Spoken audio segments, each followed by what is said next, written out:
વડાપ્રધાન મોદીના જન્મદિવસે સોલામાં અમદાવાદમાં સોલામાં યજ્ઞનું આયોજન થયું। સોલા રોડ બાલા બહુચરાજી શક્તિપીઠ ટ્રસ્ટ ખાતે યજ્ઞનું આયોજન કરાયું।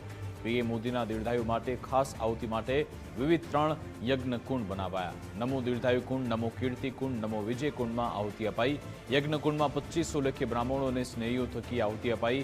7500 આહુતિ અર્પણના સંકલ્પ સાથે આયોજન કરાયું।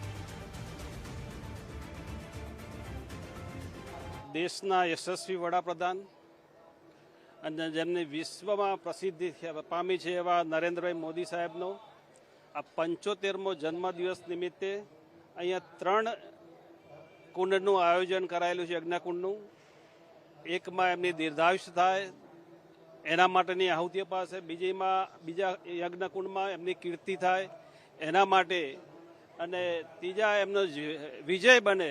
અને જે અત્યારે નરેન્દ્રભાઈએ જે રીતે દેશ માટે કરી રહ્યા છે ત્યારે બાલા બહુચર શક્તિપીઠની પવિત્ર ધરતી ઉપર મા બહુચરના આશીર્વાદ સાથે આપણે એમને આ આહુતિ આપી એમનો દીર્ઘાયુષ્ય અને એમની જે કામ કરવાની શક્તિ ઓર વધારે આપે એના માટેનું આખું યજ્ઞનું આયોજન કર્યું છે।